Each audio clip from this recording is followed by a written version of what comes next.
All right, then we will call this meeting to order for April 8th, 2021 for the Longmont Housing and Human Service Advisory Board. Our first item on the agenda is public invited to be heard, and I don't believe that we have anyone waiting to be heard. No, we just had the one gentleman who wanted to observe, and hopefully he'll pop in. All right. So our second item is approving the minutes from the March 11th meeting. I'm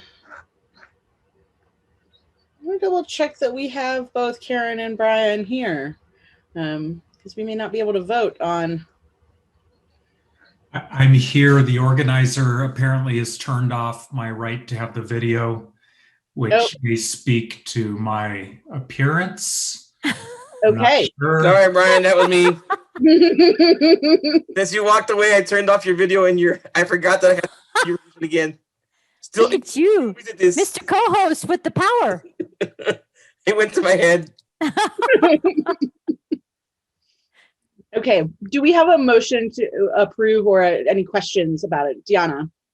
I was just going to say, I actually wasn't at the last board meeting, so I was going to abstain from voting to approve, but does that cause an issue with quorum? Nope. No? Okay. I move to approve the minutes from the last meeting. Okay. Do we have a second? Okay, Karen Phillips is seconded. All those in favor of approving the minutes from the last meeting, please raise your hand. Okay, so we've got 5. All opposed? 0. Any abstentions? Deanna is abstaining. All right, the minutes are so approved. Yes, Deanna, you're muted. Sorry, I should have raised it initially, but the minutes did reflect that no members were absent at the last meeting and I was absent, so they should be amended to reflect that I wasn't there, I think. Thank you for that. Karen, we're good there. We don't need to do anything else, I assume. Yeah, we didn't include her, but we didn't indicate that she was absent. So, you know, you just can't get good help these days.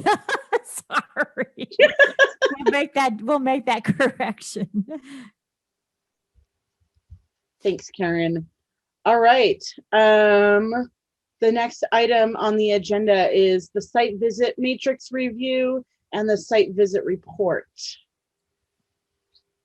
I believe that starts with you, Eliberto. It does, and I need a second to get the site matrix up so I can share it. Sure. Give me 1 second.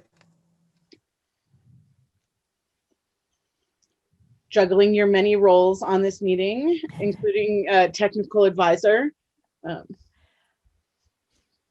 right, it'll be one. Okay, almost there.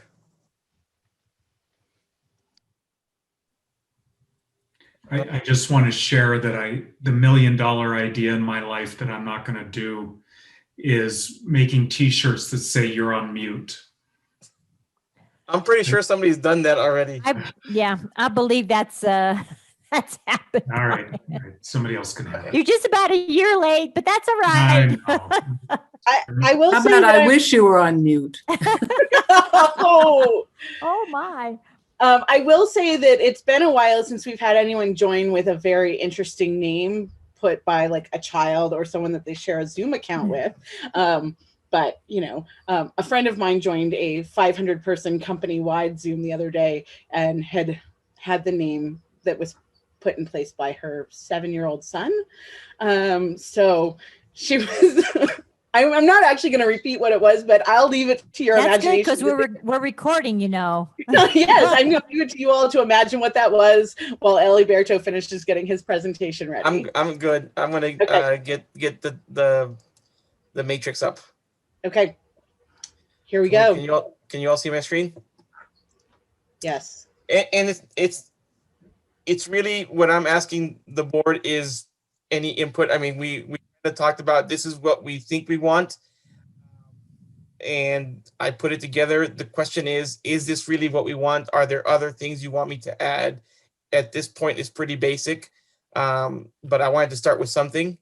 and I did start with the 2 agencies that we have done site visits, and Deanna's going to share about her site visit that we did.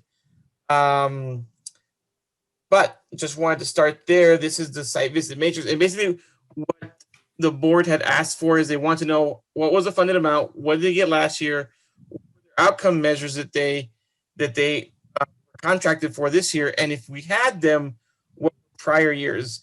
Now, interestingly, the first 2 agencies that we have did site visits are new agencies or newer agencies that have not, so we don't have any prior years outcomes for them. But I'm just wondering, is there anything else that you all want to see on this, or that would be helpful for your site visits? Brian? I have a quick question before Brian. Is the intention here for this to be what the board members use when we do the site visit, or to fill it, or to present when they're presenting to the group? Or no, I understand the use case for this matrix. The way that I took it, Caitlin, when we first talked about it, is that the board wanted some more specific information besides the application, right? They wanted to know what were they funded in the past, how had they done with their contract, what outcomes had they reached or achieved. It wasn't necessarily about presentation. It was more background information, was my understanding. But again, that's what I understood. That could be wrong. So background information where essentially you would help fill in this information before the board member does the site visit. And that's what I've done. I've sent it before the board member has done the site visit. And so the board member goes into the site visit with this information. Got it. Okay. Brian, you had a question or comment? Yeah, thank you. One thing that I think would be helpful are any staff notes that could be useful for us to follow up on during a site visit or ask about. I know that in the past we've had agencies that maybe had like longstanding board issues or diversity kinds of questions. And I think the site visit can be a good time just to learn a little bit more about what kind of steps they're taking. So I will say that type of information, typically, if there is an issue, is in, and I do send this as well to the board members, is my desk audit, because it does ask about, so if I have concern, then many times I'll put it in the desk audit. Typically it's been more on the documentation side, for example, a lack of a grievance process, or just, no, or a lack of a board nomination process. Or other things are missing, and sometimes I'll even put things that I think are really good. Like, for example, somebody had a really great strategic plan. I'll put in the notes, this is a really good strategic plan. So. Okay, thank you. Kimberly. I was just wondering if the number of individuals served would be in the prior year's outcomes, or is there another document that would share that, like the number of people impacted? I could add that to this document too. I'm not sure if there's a more appropriate place, but it would be nice to know their impact. No, I think that's a good place for it. Yeah, that's a good place for it. I can add it. Along those lines, I think it might be interesting, the funding amounts and the prior year funding amounts.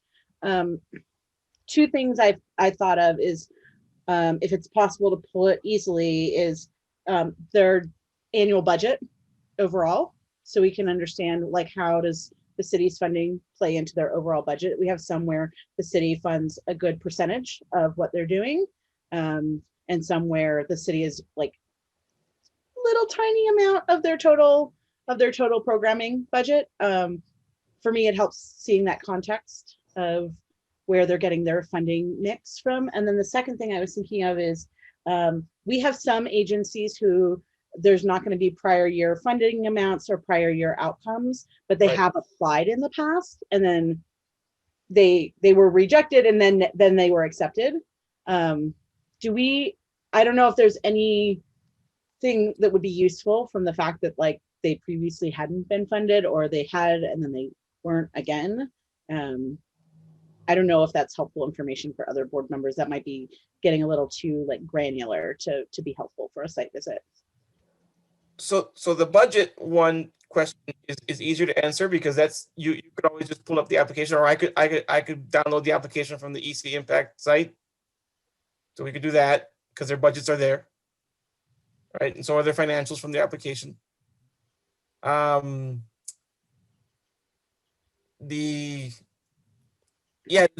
would question how deep you want to go into this. I mean, yeah, years ago we changed the site visit to be less, it was very structured, and then we kind of went the other way, and then it feels like the pendulum swinging back, which is fine. I'm just that's fine. That the board has discretion to do that. I'm just pointing out that the pendulum seems to be swinging back to a more structured performance management type. In this case, I'm thinking like having structure for the information a board member has going into it. And then we also talked about having a structure for board members presenting out to the rest of the board, so that or some like, way of sharing that information other than just an oral report where it can be hard to track like what information there was. My personal opinion is that I don't think we should like say, oh, board members should be asking about XYZ. Like I would like to use everyone's sort of knowledge and experiences and perspectives, different perspectives, because I think that we all bring different perspectives to these site visits, and I'd like to lean into that. But having enough information that board members would find helpful, I think is that strikes me as what we're trying to do here, is have sufficient information so board members can be prepared going into those, and not just the flailing, which is what I do if I don't have enough information sometimes. So yeah, that's fine.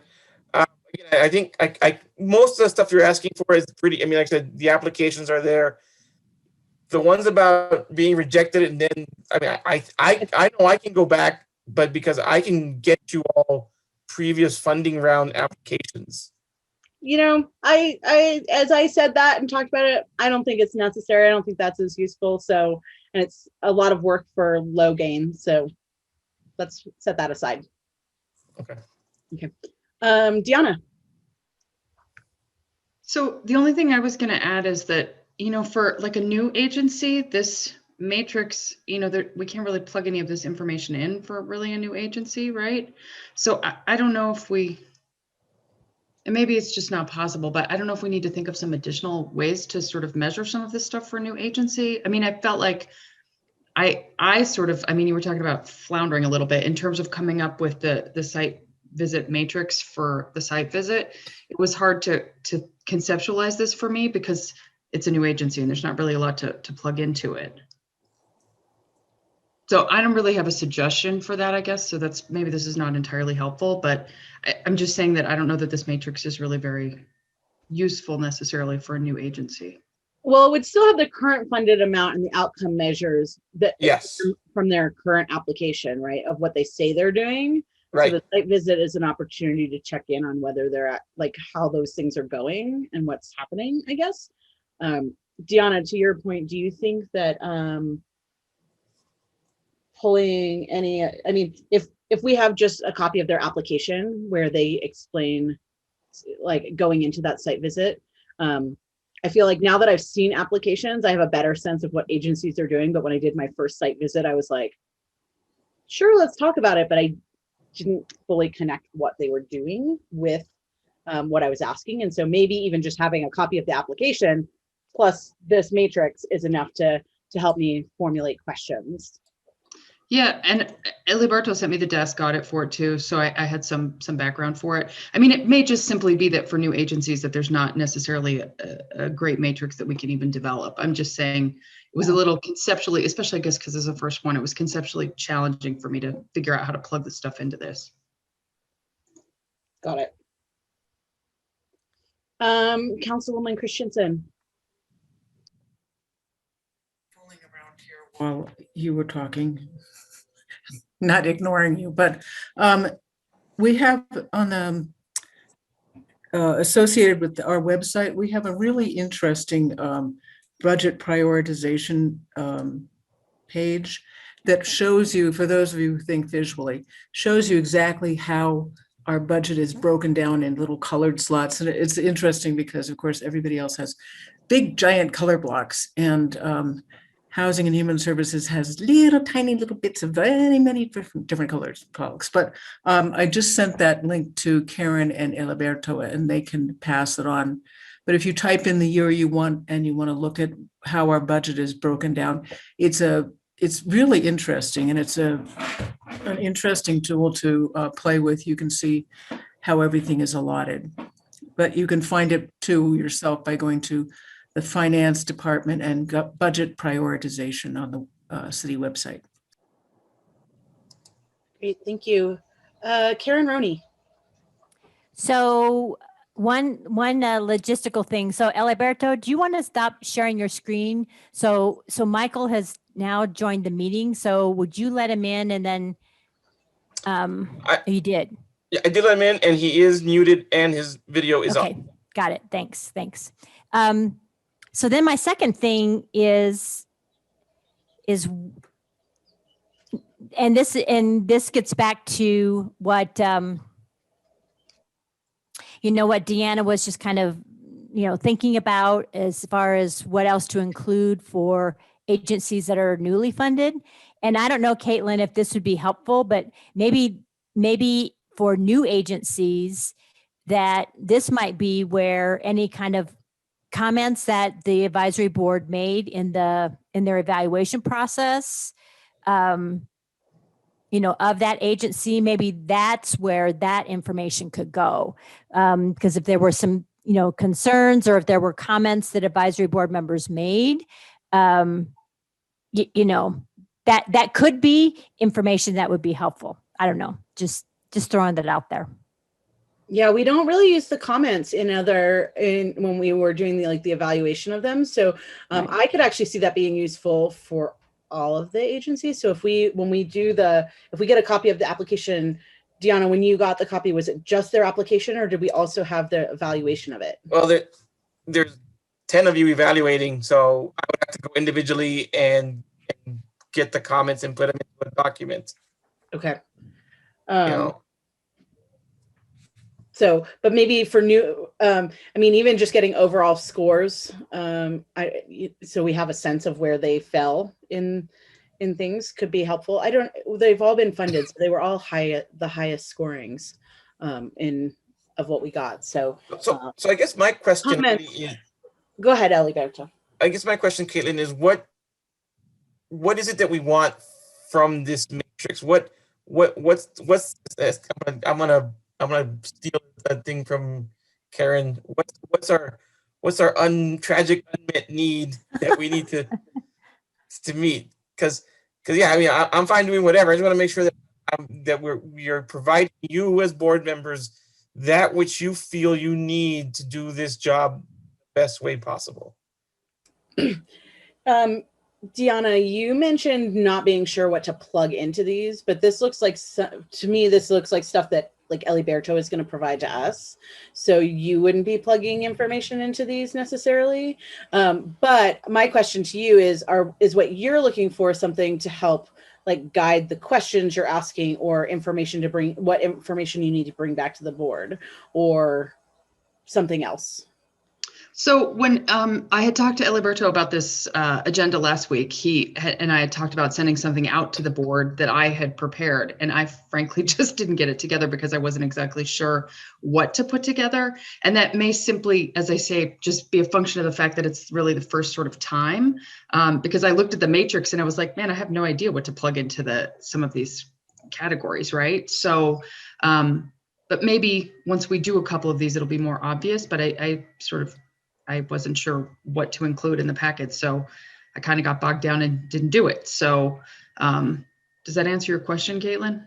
Yeah, so it sounds to me it would be helpful probably to have this, whatever this matrix is, filled out after a board. So blah, blah. Okay, there's two uses for this particular matrix. One is helping the board member who is going to the site visit to have some background information for asking questions.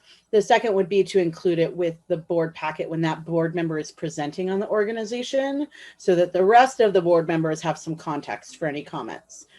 Additionally, it sounds like, and forgive me if I'm wrong here, is it would be helpful to have a couple of questions or some kind of template that board members fill out after a site visit with information that they would want to share with the rest of the board that would also get sent out in the packet when they're presenting, so that there's sort of some written information as well as, you know, a board member presenting on that site visit.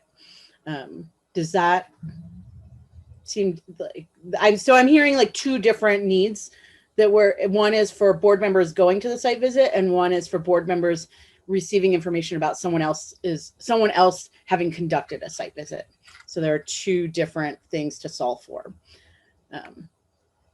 Graham. Yeah, thank you. I appreciate the casual nature of the site visits, and I think that any background information such as this matrix is really just going to help in cases where, you know, let's say an agency has applied year after year and they fail to get funding, or they get less than great funding because there's some issue that they're constantly failing on, and it would be a missed opportunity to have one of us meet with them and not address that issue if it's long standing. So maybe a matrix isn't appropriate for every agency, but, you know, if agency X just constantly is not working on board diversity, then maybe that's something worth bringing up when you're doing a site visit and talking about that. But I don't know. I guess maybe I'd be interested to hear from staff what kind of conversation is had post awarding or non-awarding. Do these agencies reach back out and really want to understand why they didn't get the full award and what it is they really need to work on and hone that? Or is it just like, oh, like a report card where you just sort of throw it in the trash and on with your life? At least that's what I do with the report cards.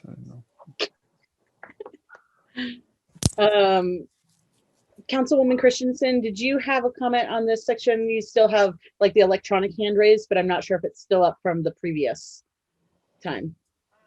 No, I don't have a comment, I don't think. Okay. Thanks for asking. On Zoom, can you, I think there's something to like unraise your hand, maybe? I'm not, okay. Eliberto. Yeah, no, I think this is really helpful. This last piece was really helpful because it gives direction on, it's not just about the background information. I can provide applications, I could whatever, but it's really about the need also is, or that needs to be met, is giving the board a tool to help present. And so I could come up with some I don't know what to call them, either questions or aspects of this that you find most valuable that we could plug into this matrix. So it'd be like a 2-section matrix, right? The first part is my information to you. The second part is what the board member wants to share with the board. Yeah, and it could be as simple, I mean, for that part, it could be as simple as saying like, were there any highlights of the visit? Were there any concerns in the visit? Were there any particularly compelling stories or pieces of information that came out during the conversation? Like, we could leave it the idea would be to be very broad, and just support folks in bringing that information to the board. I think one of the concerns folks had was, I did a site visit and then I present on it 4 months later and I don't necessarily remember. And if we have just a little bit of process, like, it doesn't have to be a ton.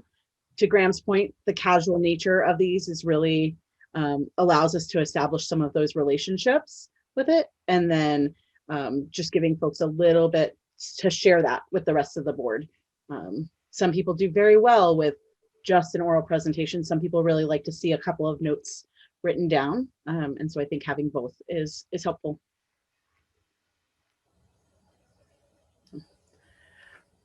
Do you feel like we're in a good spot on this, Eliberto? Does anyone else have any other comments about this matrix or what we need for site visits going forward? Okay, we'll move on to the next item on the agenda. Hi, Madeline, welcome. Hi, thank you. Thanks, Karen. Yep, you're welcome. So the next item is the Housing and Human Services Advisory Board role in the city budget process and increasing funding for human services set aside. I am not sure who is speaking to this. That would be me. Okay, great. You are up then, Karen, I see that. Give an intro here. So this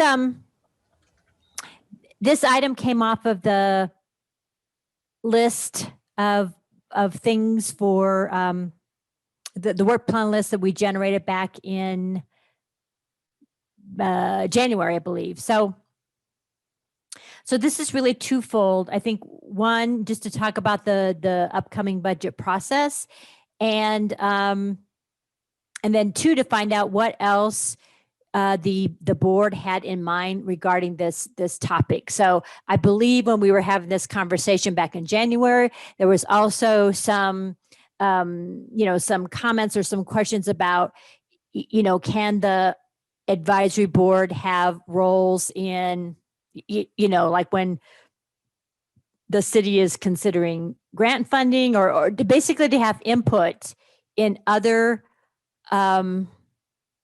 budget kinds of issues or other financing for human services beyond what you have direct control over, if you will. So that's kind of the second part of this. So in the next couple of months, staff will be working on the 2022 budget, and so just a reminder for those of you who have been on the board, and also for new advisory board members, is 2 years ago, we went before the city council and had a discussion about basically different strategies or approaches for increasing the amount of general fund revenues that are set aside for human service agency grants that you all manage. At that point in time when we had the conversation, the amount, the percentage of general fund revenues set aside for human service agency funding was 2.05%. And the advisory board had a recommendation that we wanted to move that percentage up to 3%. 3% was, there was some, it wasn't just necessarily something we pulled totally out of the air, but it was actually, it was a goal that that in 2007, 2008, that we were pursuing. We were pursuing at that point in time an increase to 3%. And we made it the first year with the city council. And then as you recall, what was happening back in 2008 or so was that we had a pretty significant recession. And so we were just trying to keep our service levels with decreasing revenues. And so we did not pursue a further increase. We increased it for 1 year, but we did not make it up to the 3%. So a couple of years ago, we decided to try that again. The trigger for that, if you will, I don't want to say trigger, the compelling reason to consider that again was that we had also the previous year, we had allocated, we took a significant amount of dollars that used to go into the competitive grant process, and we allocated about $700,000 or so for our homelessness and homeless prevention services. So we took that off of the of the amount that we had available for human service agencies. So it helped us to address a compelling need in the community, but we did so, if you will, on the backs of the agencies that had been counting on and relied on city grant funding to fund basically our social determinants of health services. So our reason 2 years ago was to go back to city council, was to say, hey, we would like to keep basically keep the funding that we have available for addressing homelessness and for homeless prevention services. We'd like to keep that amount, but we would like to be able over time to build back up the amount that's available to the human service agencies through the competitive grant process. So that was a direction actually that we gave council several scenarios, and what council landed on was that we would work over a 3-year period to increase the to increase the amount of set aside funding up to 3%. So we made a jump in 2020 that went up to, I think, 2.37%. And then, of course, in the 2021 budget, we were dealing with COVID impacts. And it's like anytime we try to increase human service agency funding, we have a financial disaster. So I think we should maybe not do that anymore. I don't know. But anyhow, but the council was committed to continuing to increase the funding because obviously, they were able to see the value of the services that we fund, and that our community was relying on a lot of the services that we fund, particularly during that economic crisis. And so we had asked to go up to, I think, 2.7%. But what council did do is they did increase the percentage of set aside funding to 2.52%. So we did have an increase. It wasn't as much as we asked for, but we got, but the human services did receive more, an increase in funding, more so than a lot of the other services that basically were at a flat maintenance level. So this year in the 2022 budget, I think what staff will do is to go ahead and crank that request up to that 3%, so that we will continue to have so that we will build back up funding that the agencies would have had. That basically, I was looking for the amount. It basically would restore.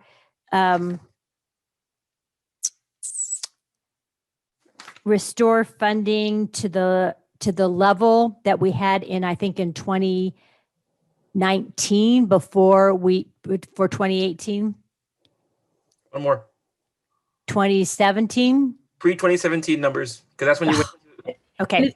Is that in dollar amount? You mean that it would restore? Yeah, just in dollar amount, right? To get it back to that level, and then with again, with the percentage of set aside, as revenues increase or as they, decrease, the funding will, will go up or be reduced based on that.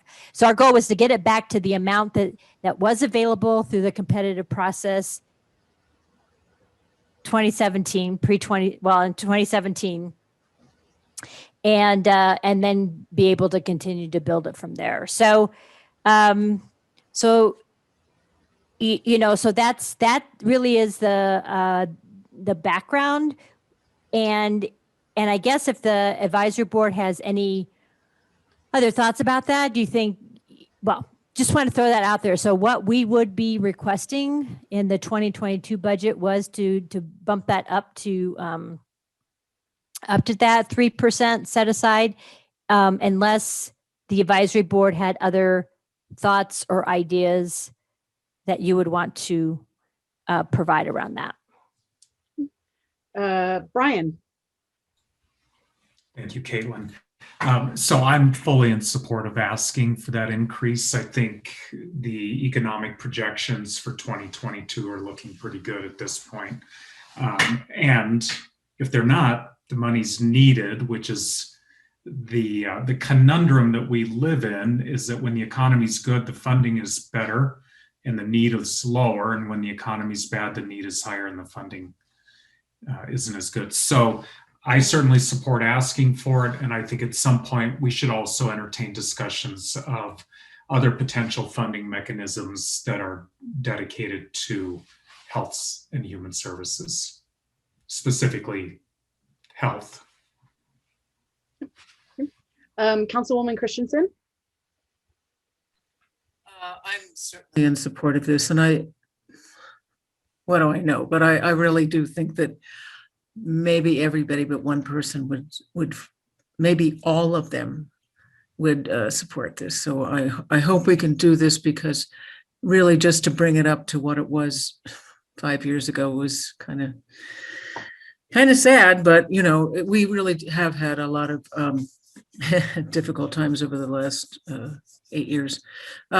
So anyway, I hope we have a good chance of getting this passed. Kimberly?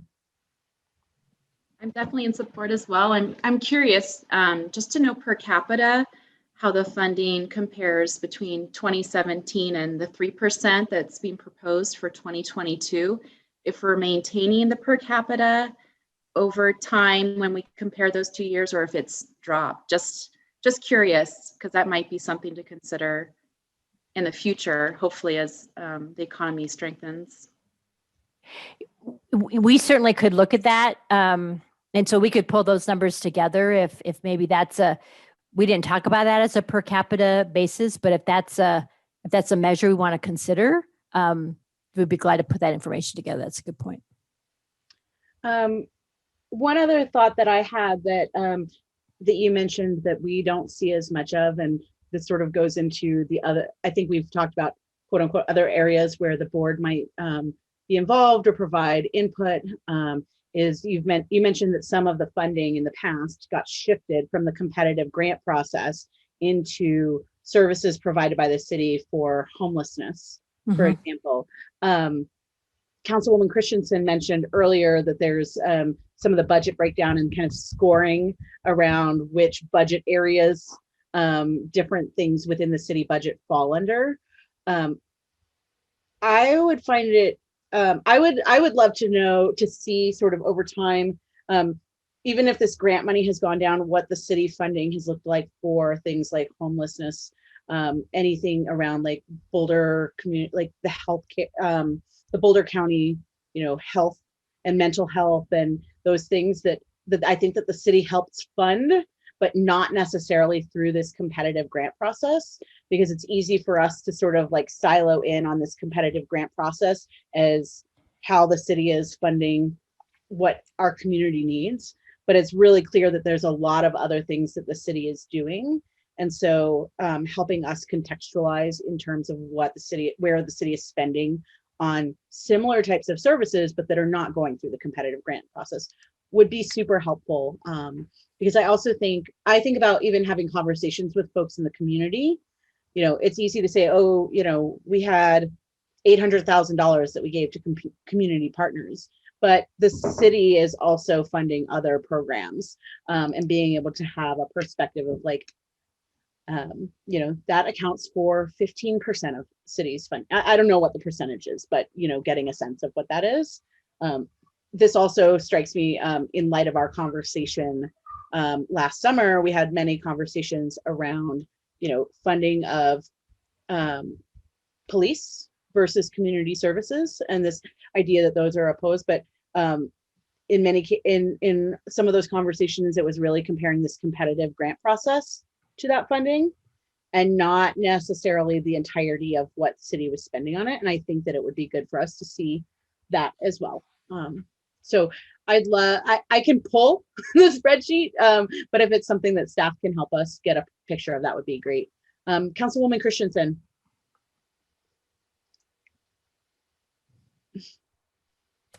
I can help you with a little bit of that. I sent the the link to that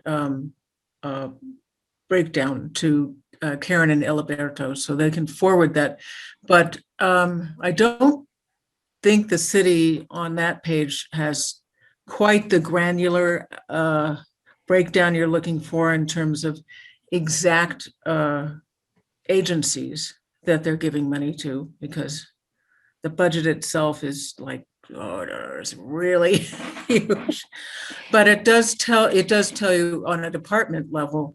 For instance, you could look down and see how much the police department is spending on school resource officers, on homeless outreach, on restorative justice, on body cameras. I think that might be, things like body cameras might be too granular. That would just be in the budget. But anyway, it gives you an idea. For instance, there is this huge thing that says electricity.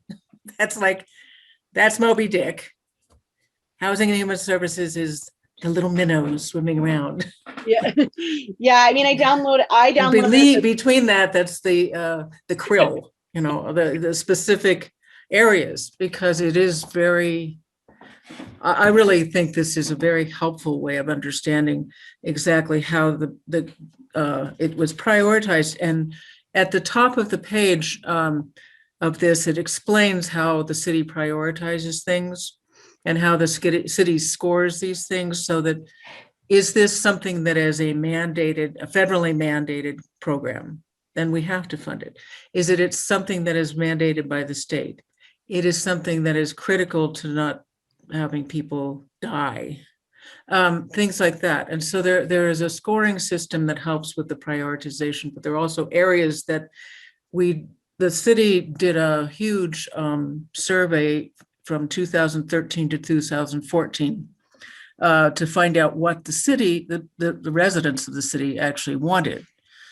And while I have my issues of surveys and all that stuff, I do think that generally these are the things that morally and principally the city wants to see. And so that is our prioritization.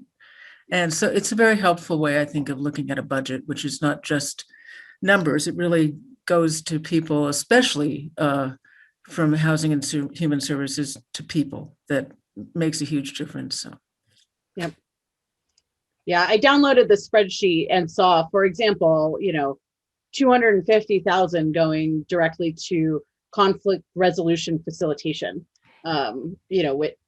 Which when you consider even just that amount as compared to the amount that we're doing in the competitive grants, that's a significant investment in that type of program for us. And for like children and youth services, 450,000 toward these youth services that help provide resources for under-resourced communities in our city. And so those are fairly significant.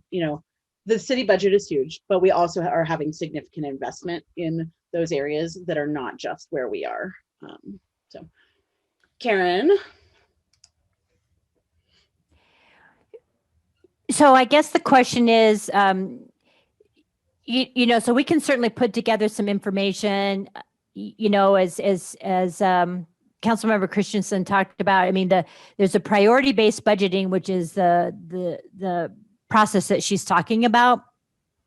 And some of that is very self-explanatory. Some of it really isn't. And so, I mean, I think Eliberto and I have a pretty good idea of what, really what you're interested in is that there is a larger city investment in human services beyond what we offer through the grant program. So there's a lot of direct services that we provide, or maybe even contracts that aren't part of this process. And so I think we can gather that information. And I guess it's a similar question to what Eliberto asked before is, so, and the purpose of having that information would be what? So just for understanding. So, because we can gather that, and just wondering how that will be useful. Yeah, so I'd welcome thoughts from other folks on this, but my first thought is, one, helping board members understand the context that we're working in. Okay. Because I think that helps us understand the job that we're doing.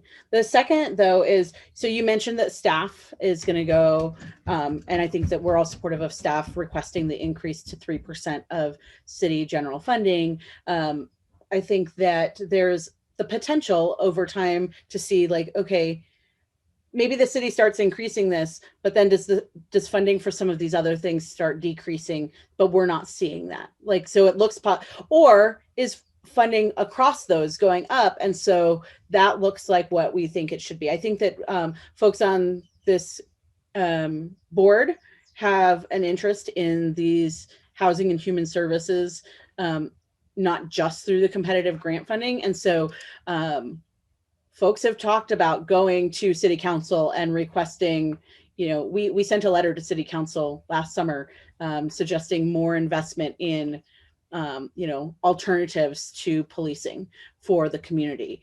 I think we all have an interest in that. And so being able to understand that context could also help us advocate for, hey, we've only got, you know, grant requests for $200,000 related to housing.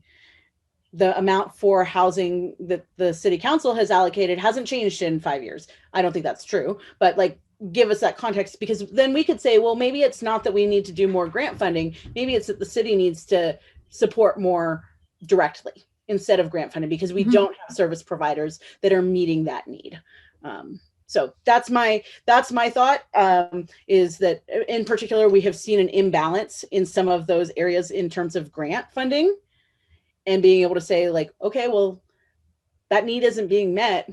Does the city need to do it, or do we need to find another way to meet that need, because we don't have enough community partners that are doing X, Y, or Z? So, Brian, I think you had your hand up first. Thank you. Yeah, I agree that I think it's good for us to understand our role in the ecosystem, and that kind of information can help us understand how we can add the most value. I also think it helps us be a more responsible supplicant if we're going to go and ask for more money, to understand what else is happening, so that we're not just, I don't know, you know, like, hey, we want more. I don't care what else is going on. We want more. It's nice to know what else is going on and be supportive of that work. Councilwoman Christensen.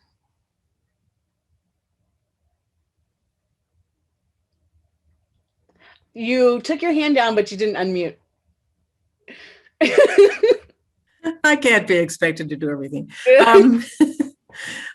Yeah, well, you're certainly, everybody is welcome to call. I wish we could meet again, but I'm hoping in 2 months we'll be able to actually meet again, because it's just been horrible.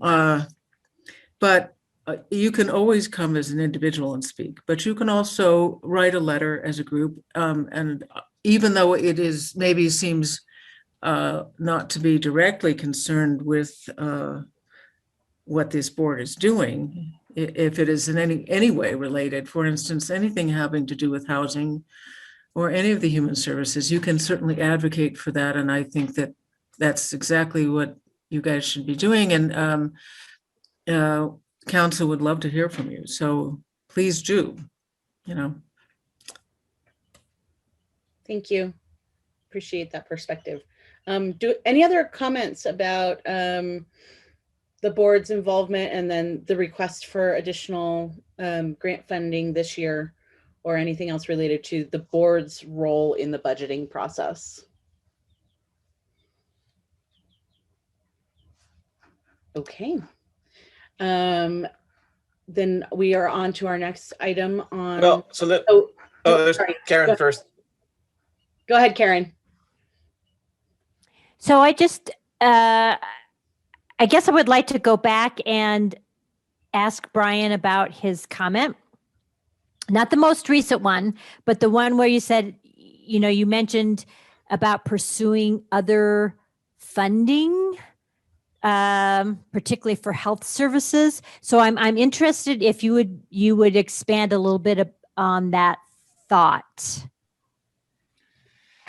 Yes, well, I'm disappointed that you asked because there wasn't much behind that thought, but I'll try to fill it out a little bit. Well, I just didn't know whether we missed it or, so I didn't know what pursuing other funding, what that really meant.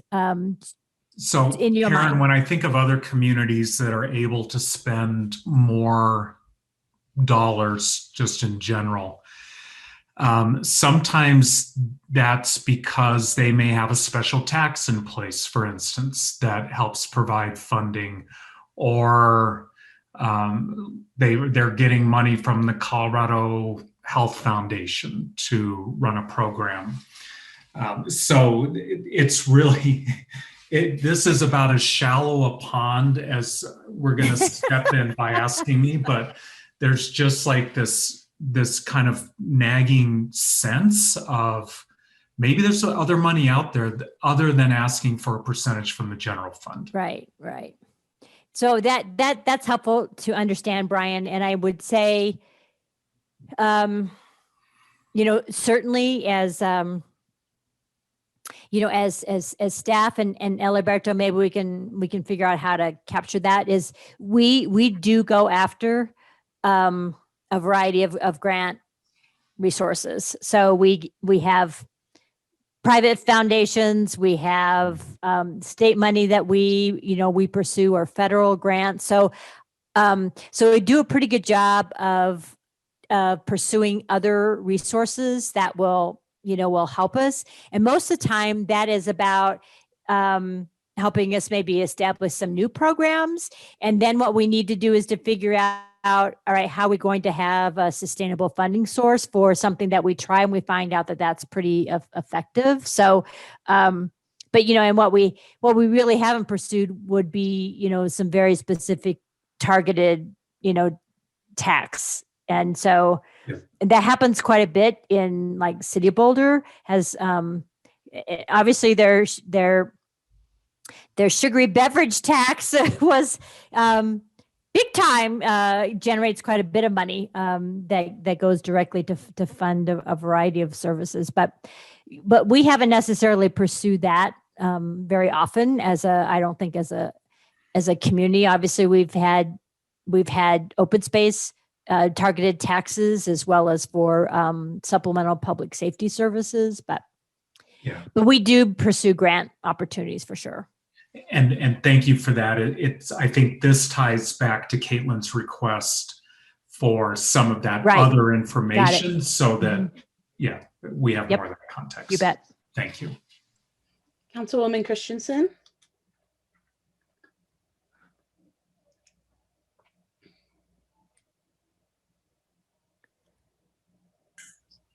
Yes, she got it. So, our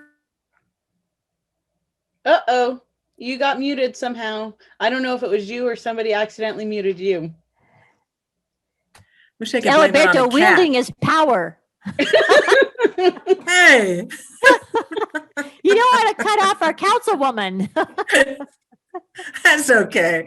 I get cut off all the time here. So our staff is incredibly good about trying to do that, but it helps. It really, when I first started doing this, I had no idea about where all this money came from or how it worked at all. And so we get, for instance, Longmont Housing Authority, which is now the City Council, which gets money from HUD, or used to before, 5 years ago. Now it might get money again from HUD. We get money from the state in terms of CHAFA, Colorado Housing and Finance. Yeah, good. Finance. We get money from DOLA, Department of Local Affairs. We get money from DORA, Department of Regional Affairs.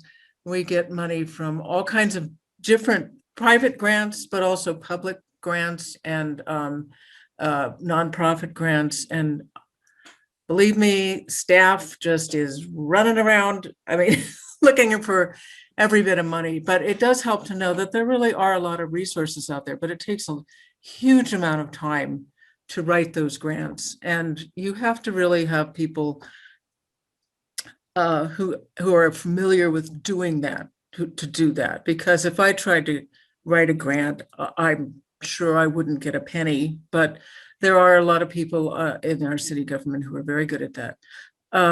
So yeah, we do try to, it just helps to know what other people are doing and how this city functions. It's very complex. We have hundreds of people and they're all doing something useful. So, but yeah, grant writing is a huge part of running the city for every department. So. Karen, any other questions you have for the board? Do you need anything for us to say, like, yes, we support asking for additional funding this year or anything like that? I think we have some good direction about moving forward with the original plan and coming back and providing some supplemental information that, you might come back and say, and, we will do our best to have that ready for the May meeting. And, because it wouldn't be too late in May to change our path in terms of what we're requesting. So I think we've got what we need. And I think Brian's virtual hand is back up.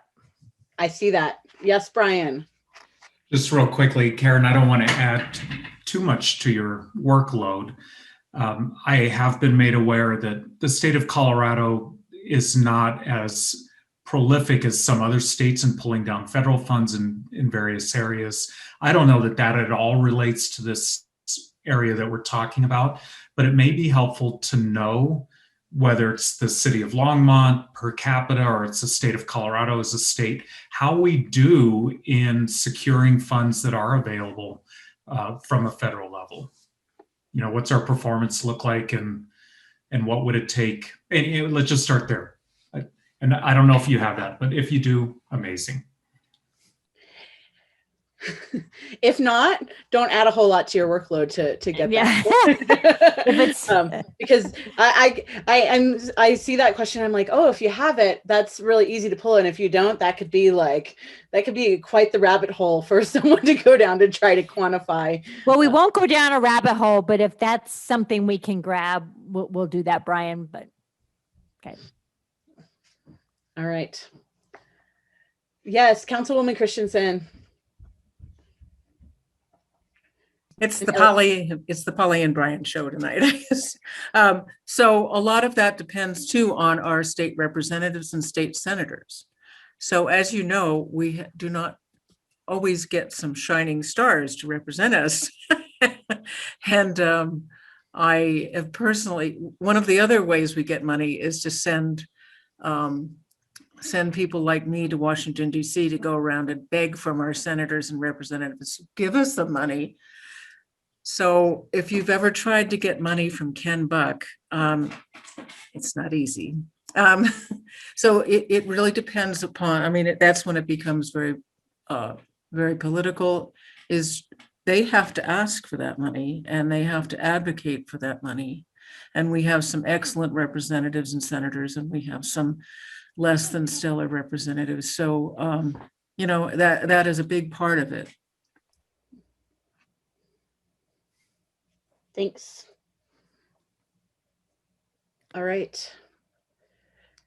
Then our next item on the agenda, since I don't see any other hands at the moment, would be the quarterly update on Homesteady. I believe that's you, Eliberto. Yes, and I have that ready to go. Let me just get to the slideshow.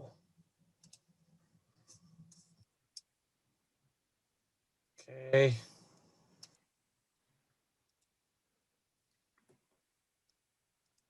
All right, can we see this? Can everybody see a slideshow?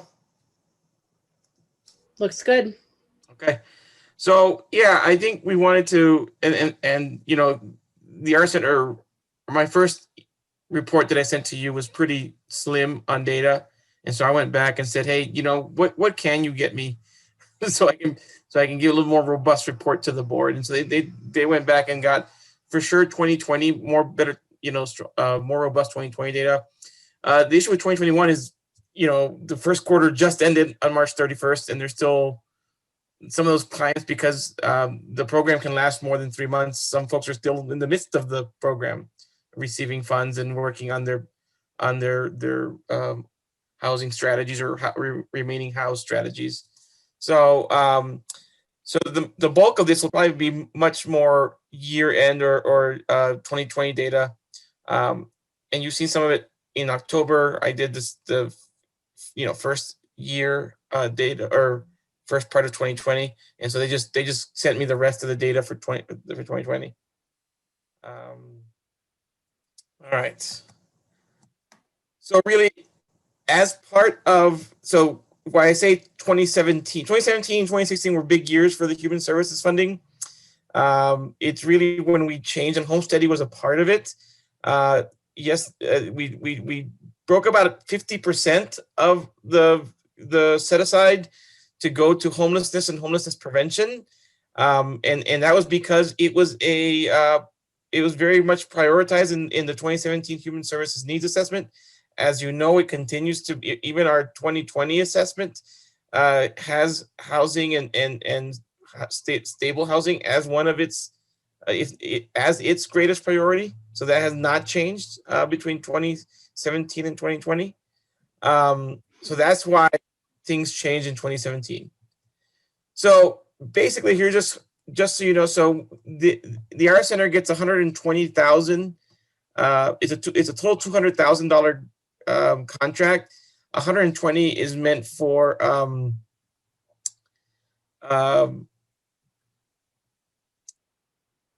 direct client assistance, and so in 2020 they spent 117,000 of that, and then they the majority of it usually goes to rent. That's just the way it is, and then utilities. And deposit, usually if it's not sustainable to keep someone housed where they are housed, then they can use this funding. It's pretty flexible funding. They could use this to help someone find a new location. And we do have landlord incentives. So in other words, if we can help the landlord keep the person housed, then we have funding for that as well. And so that's how they use that. I believe that was used for water break, to help them ensure that they could stay in housing. So here's at the end of the program. So this is exits when they have actually finished the program. So this actually doesn't cover the whole 46. I'm just going to go back because not everybody, the whole 46 weren't done in 2020. There are some clients that came in December, and they're still, some of them may still even be in the program now. But these numbers represent only those that officially finished the program, and basically 97% remained housed and 3% lost housing. And typically, what that happens is because folks, when it has happened, is because folks are in non-compliance. In other words, they haven't followed through with the program and its requirements to take the financial literacy classes, or to work on a housing plan, that kind of meeting with their with the Homesteady case manager. So, but only 3% lost their housing. This, I showed it to you last year. This is really important to me. It's an interesting data point. It says how many clients at program exits still return to the R Center for services. And you can see that 39% were still accessing food, 18%. So this is a really important one. 18%, when it says return for financial support, that's actually for housing. So they came back later and said, we still need housing support. And then the 43%, those folks have not come back to the arts. In other words, while we don't know what happened, because it's hard to track them, we can assume that they either are still housed and are doing better financially, or have left the area, but they've not continued to access services. And this is what we know of those that exited. 57 remain at the same address, 29% moved out of the area, and 14% moved in with another family. So, you know, it shows that folks, the majority stay housed at the same address, or they help, or they find more affordable housing elsewhere. And we've heard that before. I've heard it from the St. Vrain liaison for homelessness family, Luis Chavez. We talked about this before in the past, how, you know, people are just leaving because they can't afford to live here. So this to me is just verification of information that I've heard before.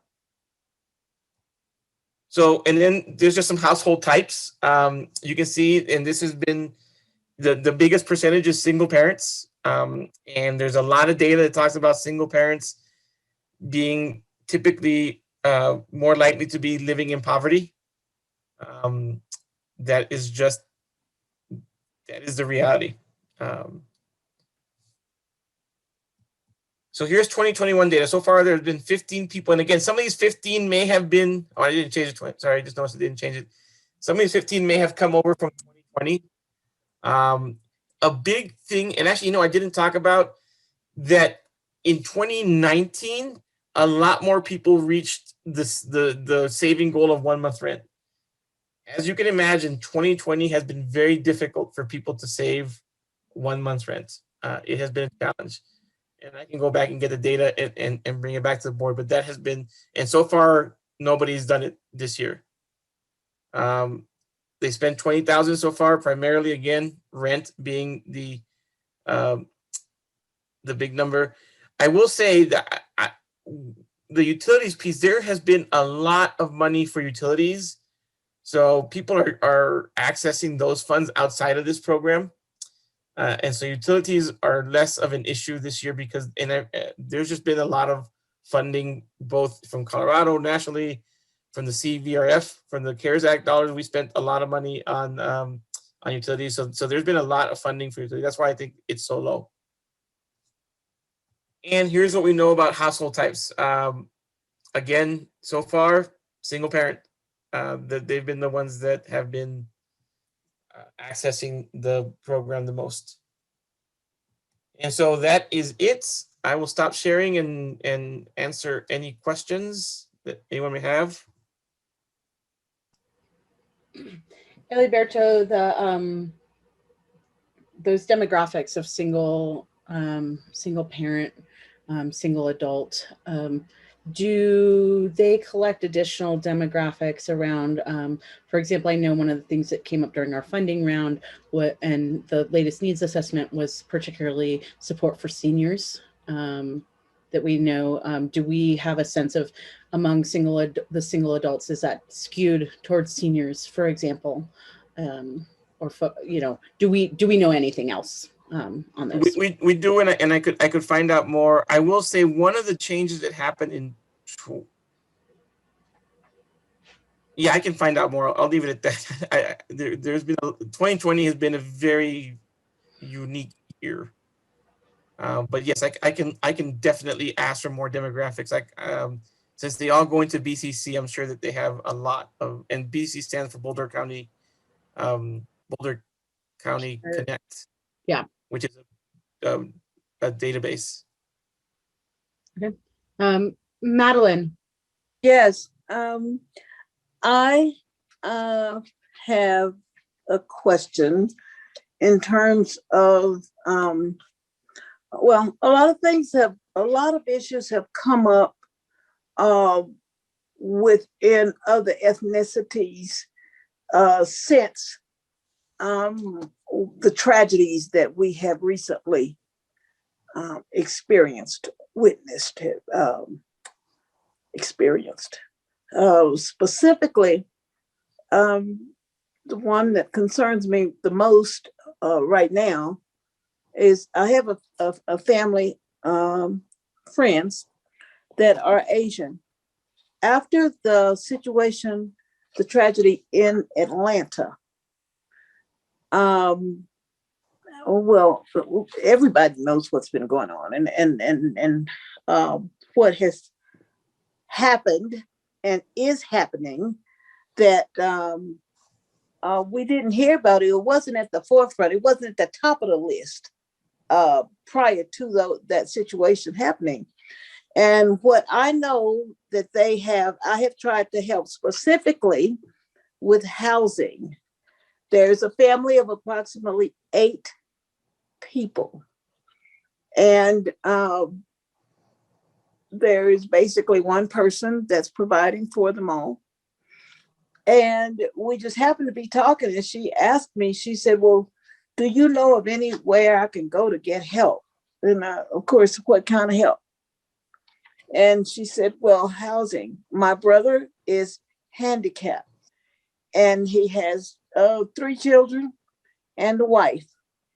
And we have no resources. We've struggled and have been given the runaround with just trying to get get COVID shots for us.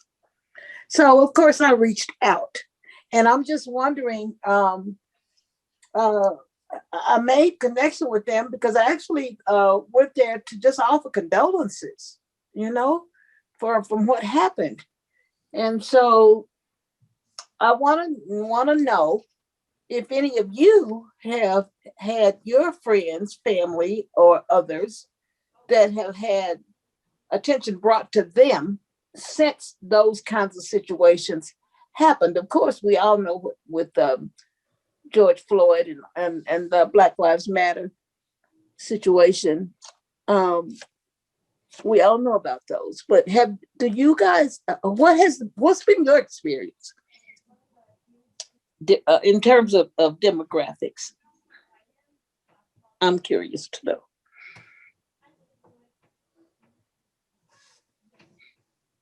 Councilwoman Christensen. You have to put the little hand up. You're fine. Madeline, are you asking about anti-Asian discrimination in Longmont? Or are you asking about trying to get this disabled man housed? Both. I'm curious as to what you know about or others on this board in terms of your own relationships. What have you heard of, or what do you know of that has been on the rise since that situation? And are your friends under attack like mine are?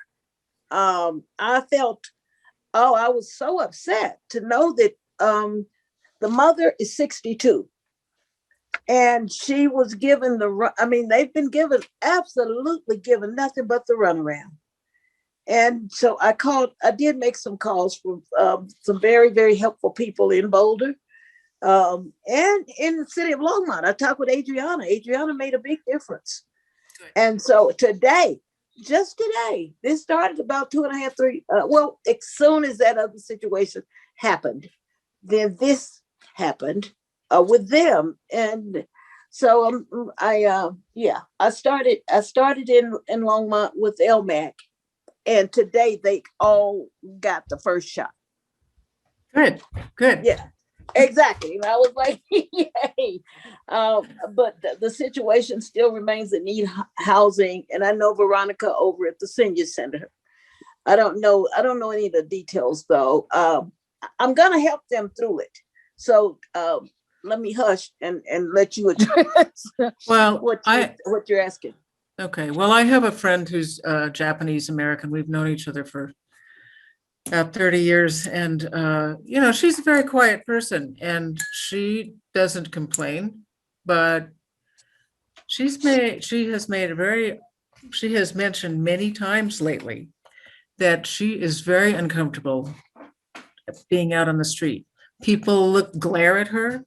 Yes. And of course, there's the example of the 68-year-old woman in San Francisco who was attacked by this jackass. And of course, she doesn't really seem to understand. I mean, he'd never run into Chinese grandmothers from Chinatown like I have. You don't mess with them. She had a big stick in there and she sent him out on a gurney, which is good. I don't advocate violence, but that's exactly what he deserved. But it's really disheartening to me that Julie, my friend Julia, has lived here for as long as I have, about 32 years. And now in her own neighborhood, she does not feel safe. And so, and she's told me that her friends also feel that way, who are Japanese American or Asian American. It's, you know, it's the legacy of our previous president who made hatred okay, made it fashionable. Right. Yeah. And so we really, I'm glad you brought that up, and please do bring it up with LMAC, because it's not somewhere else. It's here too. It is. It is, and it's unacceptable. I mean, we just have to not tolerate it. I mean, it's very disheartening. It's very upsetting for me. And I said, well, yeah, okay, join the group. It's not new to me or us, but at the same time, that does not make it anywhere close to being okay for anybody. It's just wrong, you know? And so I saw them yesterday, and they were in tears. They were so grateful. They were so grateful. And so I told them, we're going to stick with you. I told them about you guys, and tell them about people, you know, the boards and people that I know are seriously wanting to help. Just that. We just want to help you. And so don't be embarrassed to ask for help. No. But Madeline, have you tried talking to the Disability Center? I have not. I have not yet. No, I have not. But I will. I'm writing it down right now. Yeah. Okay. Yes, I will. Yeah, I'll ask questions. You know, that's the only way you'll get information, because they're not going to voluntarily tell you. So I will. Yes, but I appreciate you guys listening. It's just very frustrating. Yeah, it's very frustrating and unfair. Absolutely. If there's other ways folks can help, do let us know, Madeline. Please do. Deanna. I just wanted to respond to Madeline's point and say that I think there are a lot of communities really afraid right now. And I think my friends in the transgender community are terrified right now. There's a glut of anti-trans legislation happening. There's a lot of anger in this country right now, and it is very disheartening. I agree with you completely, Madeline. It is upsetting and it's very difficult. And I really, really feel for those people who are not feeling safe in their own homes or walking down the street. It's awful. And yeah, it's awful. And I don't know how we can help that, but I just wanted to say that I recognize your point that you're raising and see it in lots of other communities, I believe, too. I appreciate that. I do. It's very hurtful. You know, I know you probably hear it in my voice, but I get so upset because they're just hardworking people. You know, they're not trying to hurt anybody. They just want to live a very decent, basic life, have food. And of course, I sent them to the Hour Center and places, but you know, the obvious places that they didn't know anything about. So, yeah, but thank you very much. Are there any, I know Ellie Bercho presented on the Homesteady program. We had Madeline's question around demographics. Deanna, did you? Yeah, I actually had a question about the Art Center demographics and some of the figures. I have no idea if you can draw any conclusions from this, but I was looking at the data for 2020. The totals for rent were like 115,000, and then the totals for rent for the first quarter slightly less if you're averaging it over 4 quarters, right? So can you extrapolate that the first quarter's better than the end of last year? I mean, maybe I'm just grasping at straws or being hopeful. Well, I can speculate. I can't extrapolate. So a couple of things, and I wanted to tell Madeline too, is, you know, as far as housing is concerned, there is so much resources. We, you know, and the first resource is really the housing helpline. And I know Anna knows that well, and she's part of the resources of the housing helpline. So Madeline, I can send you that if you don't have it. Please I do. will. But that housing helpline is really a huge help. It is the conduit for millions of federal dollars that are coming down the pipe, and there's a lot of state dollars as well. Like I said, Adriana is actually one of the service parts of that because he provides the mediation for it. Yeah. So on that side, I think Deanna, and that's the speculation that I would say. I think that part of it is, so what I talked about this before, and I'll bring it up. Part of it is that what the Our Center was seeing is when in the middle of 2020, in the middle of the pandemic, they realized that Homesteady is really meant to help people stay housed and make sure it's a sustainable situation. And people were losing their jobs, and there was no expectation of those jobs coming back in the near future. And in the midst of 2020, the Our Center changed the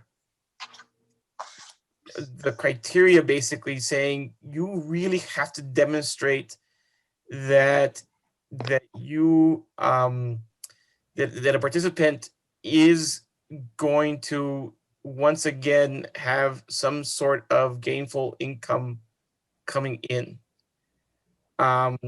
Because what they were finding is they weren't really being able to help folks because they would run out of the money that Homesteady provided, because it's not a ton of money.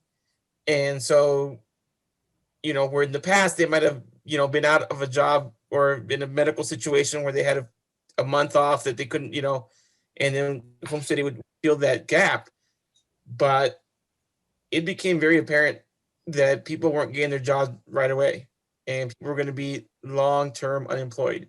And so there's other programs for that. And I think that's what you're seeing is that the Our Center is assessing the situation and then saying, Homesteady may not be the best program for you. We have this other menu of options to provide support. So I think that's what's happening. So then maybe sorry, Caitlin, if I can just follow up. Okay. So then maybe the opposite conclusion here is that because these funds were used for stable housing, that people are so unstable that they can't access these funds. So maybe things are actually worse rather than better. Yeah, exactly. Okay. Oh, sorry. No, to build on that, Eliberto, I guess, I'm interested in knowing, you mentioned there's a lot of other funding. Is the Our Center, they're administering some other funds for folks that are in more precarious situations? They haven't just sort of like upped the requirements for this one, but then turning folks away. Okay. Well, and the Our Center is the Our Center is part of the Family Resource Network. Mm-hmm. So it's a huge collaboration countywide. And so the Our Center does have its own funding, but it also relies heavily on the Housing Helpline, which is run by Boulder County Housing and Human Services. And they're really for lack of a better word, they're the deep pockets right now. They're the ones that receive millions of dollars for stable housing. Okay. So yeah, but the Our Center can tap into that, but people can tap into it directly by just calling that Housing Helpline. Got it. Okay, and that's helpful, and to see like this Homesteady program isn't really like it's meeting this is really designated for a very specific need that may have lessened because of the instability. There may be some folks who need, obviously there are folks who need that, just like some short-term stabilization, but more folks are likely needing longer-term stabilization and support. Right. Or much larger amounts. I've heard tens of thousands. So anyway, I know other folks have their hands up. Okay. Deanna, did you have something else or no? Okay. Karen.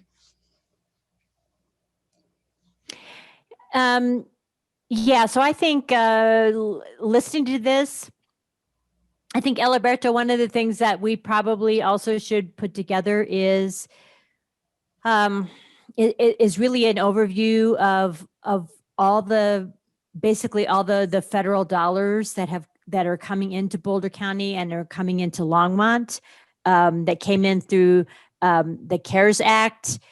The money, because millions of dollars have come in for rental assistance, for utility assistance, and then we have the next round, which is the American Rescue Plan, now we call it the ARPA, funds. And so, the city of Longmont is estimated to get $15 million. And then there's, a large chunk of money. I think $50 million is coming into to Boulder County. So there are a lot of resources that are coming in to help try to provide some stabilization to folks who have really lost so much during the pandemic. And so I think it would be super helpful if we try to put that information together, just for the sake of the conversation we just had earlier about seeing some context about what's happening. So I think that would be worthwhile too. Do you know, so Eliberto, you mentioned the housing helpline to Madeline for some of those other funding pieces that are coming in. Karen, could we also get information about how different ways folks can access that? Or does the city have sort of anything like a short thing that we could share? Because I'm just thinking, I see a lot of folks in, Facebook groups and like in our church community that may need support and would love to know, with that context of the money of okay, I know Longmont's getting money. I know it's there. I just don't know where to go. Right. And so what are some of the places, in addition, we know the Our Center, we know some of these agencies, but are there other places folks should be looking or checking, within the community? I don't know if the city has, I think, the city sharing what, we've gotten in terms of funds, and then also how folks can get help, sort of marketing it in a way. Because I think Madeline's experience where people don't know that information, right. Like even folks who are connected are like, well, I know there's funding there and I know you can get some of it through the Our Center and you can call this helpline, but then there's a feeling of okay, but where else? Should I be checking other places? Am I going to miss out on something? If I don't qualify for that. Yeah, and I think I'll just speak to that, if that's okay, Karen. Is that is really a key issue. So we're trying to figure out how to make that more easily understood and where you go. So kind of that housing helpline has really been our kind of our go-to source. And because they've hired some additional staff, they also can, help to direct where where families could go for other assistance if it's not, or if it's beyond or in addition to housing assistance. So we are absolutely trying to work on that. So to really try to make it easier, and it is not easy. So, but we are doing our best around. And I know there are so many. We've talked about kind of starting with that housing helpline, but there is a funders collaborative that meets, a couple of times a week. So we are trying to figure out how to make it easier for folks to access the resources that they need. Great. Karen Phillips.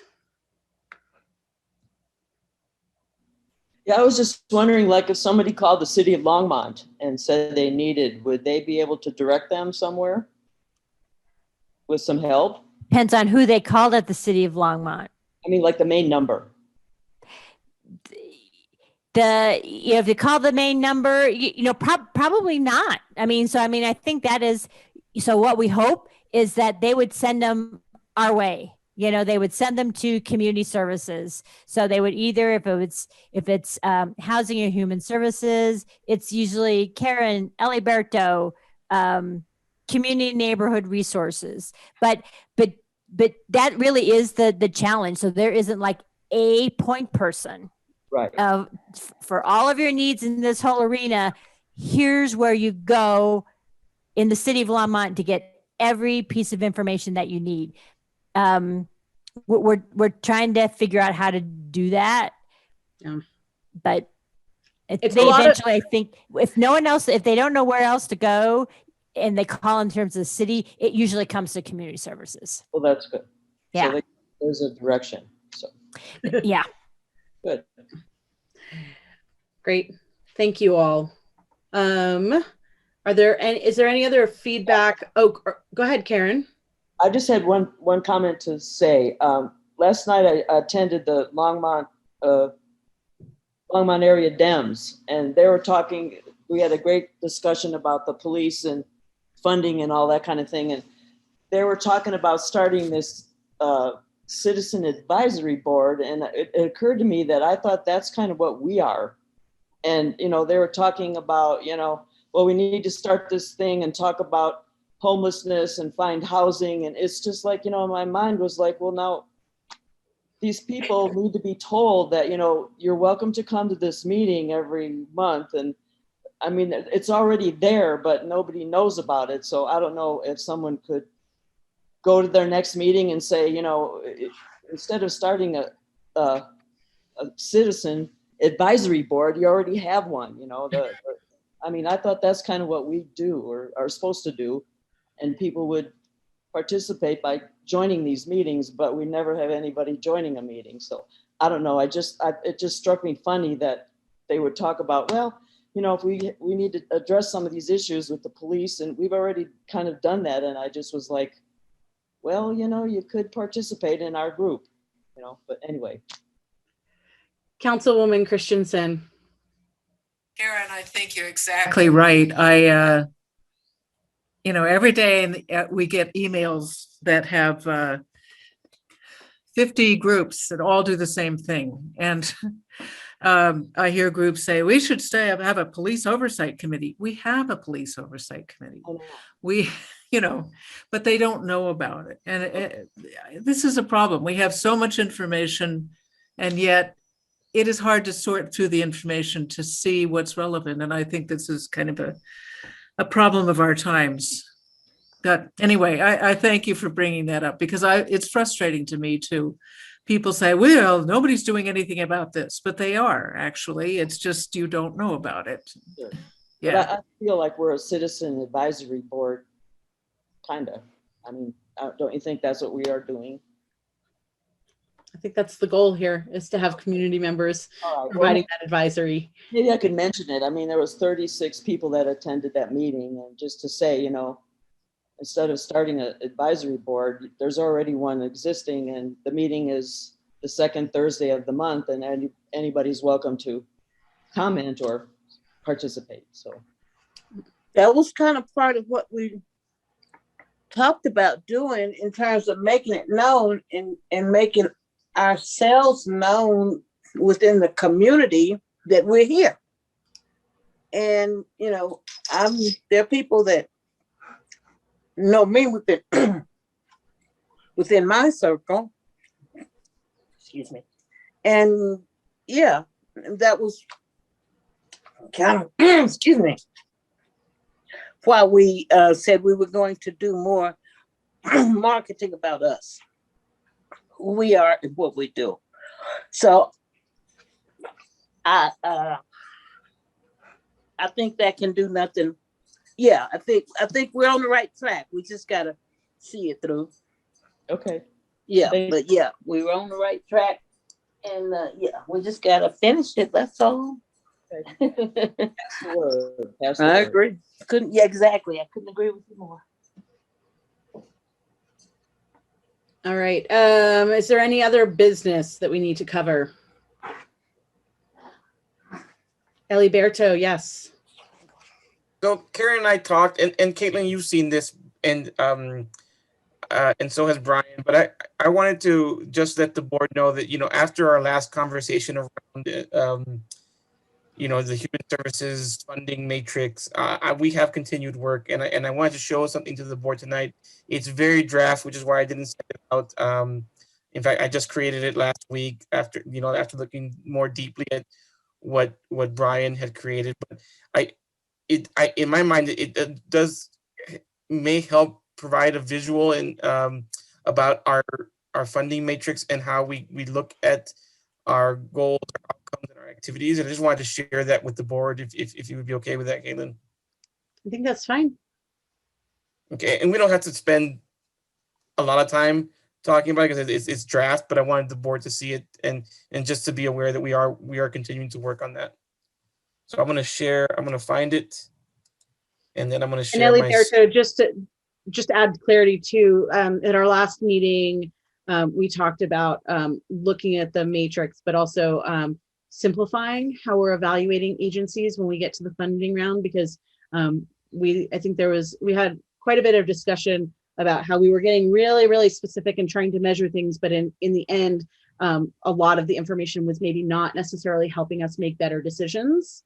That we want something that does help us be more objective, but we don't necessarily want something so complex under the idea that we're somehow going to get it perfect. Complexity does not equal better necessarily, and so we wanted to step back and think about how could we simplify this and really help folks understand the connection between the city's goals and what the agencies are doing and asking money for, rather than trying to get into, as you know, and what the city's goals are, but also what the human needs assessment shows us. Being able to pull both of those things together with the agencies, recognizing like these agencies, some of them are really small, some of them don't have grant writers like the city has, that sort of thing. And so being able to have a better way of thinking about it that everyone can wrap their heads around. Right. So hopefully this is helpful to you all. I'm going to share. Again, we don't have to spend tons of time on it, but I wanted to just show you what I've been working on, and we'll continue to try and refine and be more useful.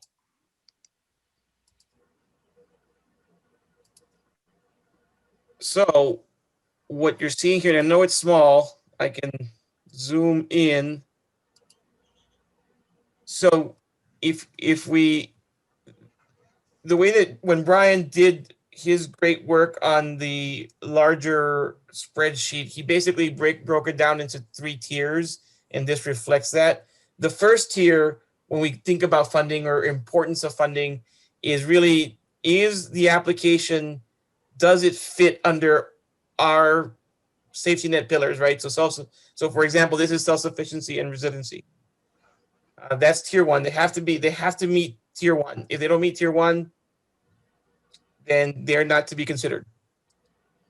Tier 2 are what did the human service needs assessment say, and what has the board considered in the past as our program outcomes. And Brian did a really great job. Most of this is from Brian's work to take everything that we had in the human needs assessment and really turn it into outcome language, not just philosophicals. There's something else that we talked about last time.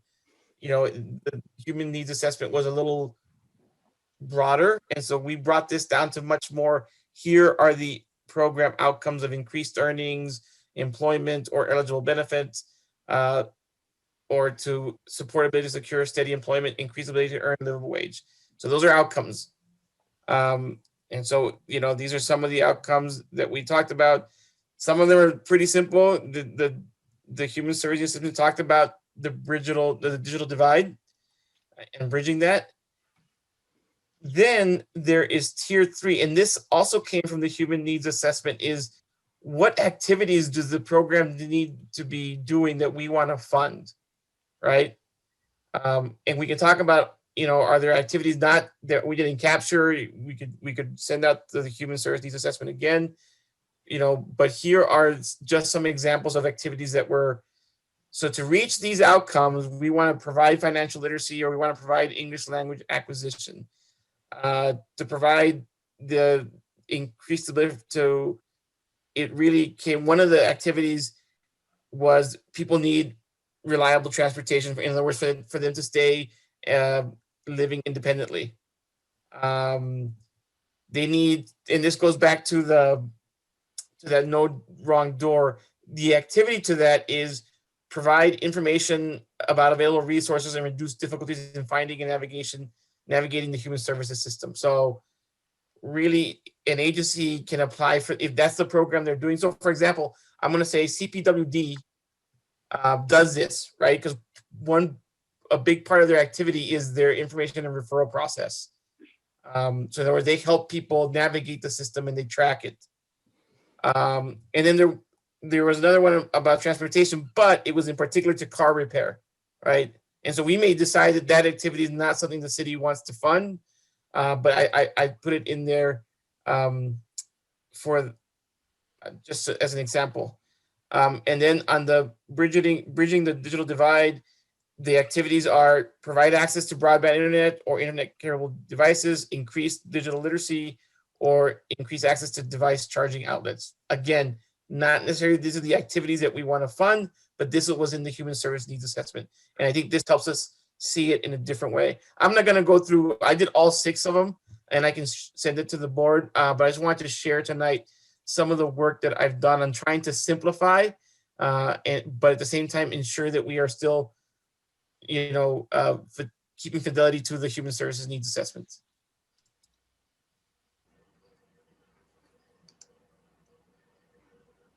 I think this is really helpful, Eliberto, and I like the you phrased it as like tier 1, tier 2, tier 3, but the hierarchy of it, of like you really need to fit into tier 1, into like the tier 1 before we even look at tier 2, and then before we look at tier 3, because we want to make sure your outcomes are the outcomes.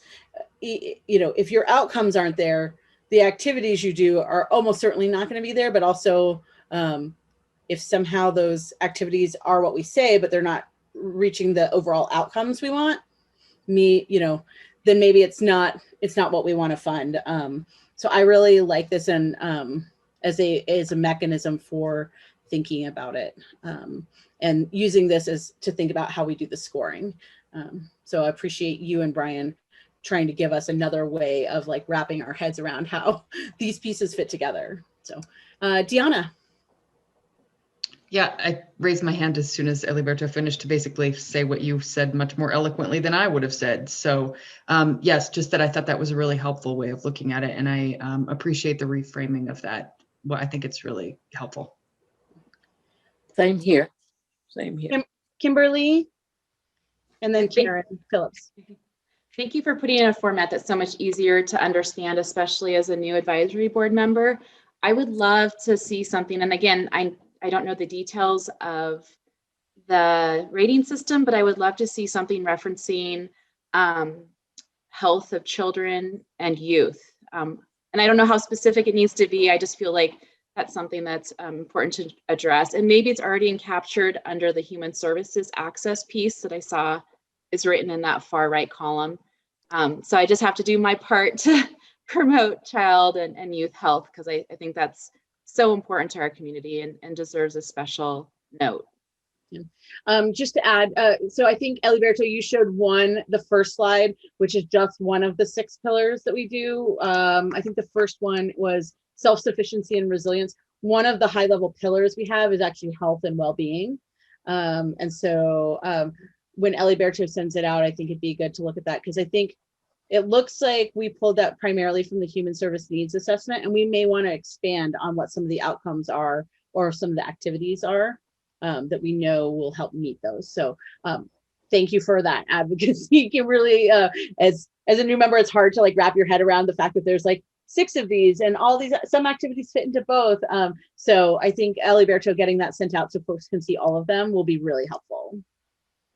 So Karen Phillips. I just wanted to say, I really appreciate the simplicity of it. It makes it very easy to understand, and simpler the better as far as I see it. So thanks so much.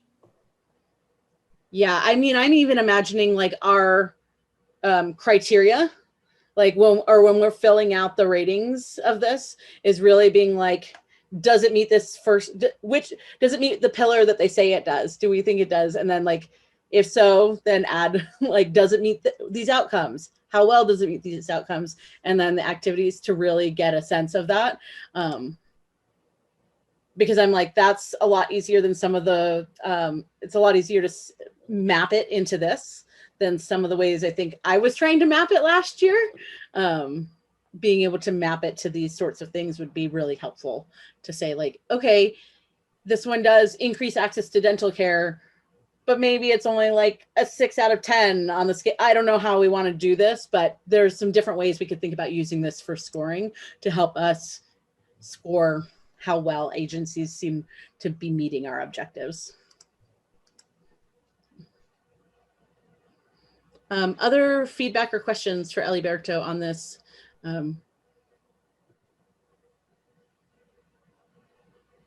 Okay, I think folks would really love to see. Oh, Brian. Just Eliberto, thank you for all your work that you did on that, because I think it's really helpful. Yes. Okay. Yes, Karen Roney. So just, whoops.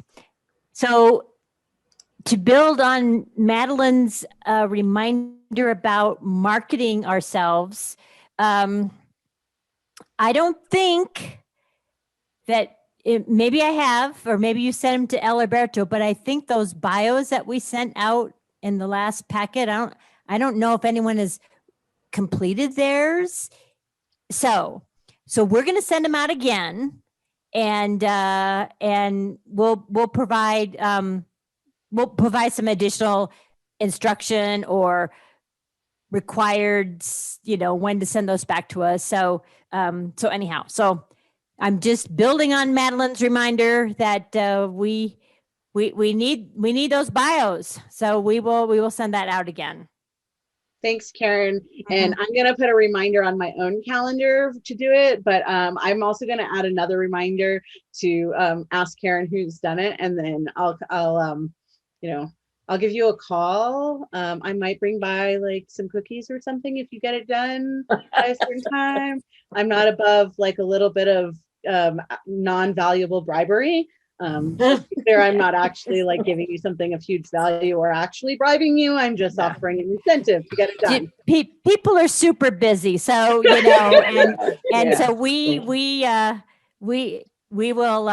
send it out again as a reminder for sure. Thank you, Karen. I don't understand it. And good food is my love language, which is why I offer to bribe people with food. Is there any other business? Okay. In that case, I will entertain a motion to adjourn the meeting. So moved.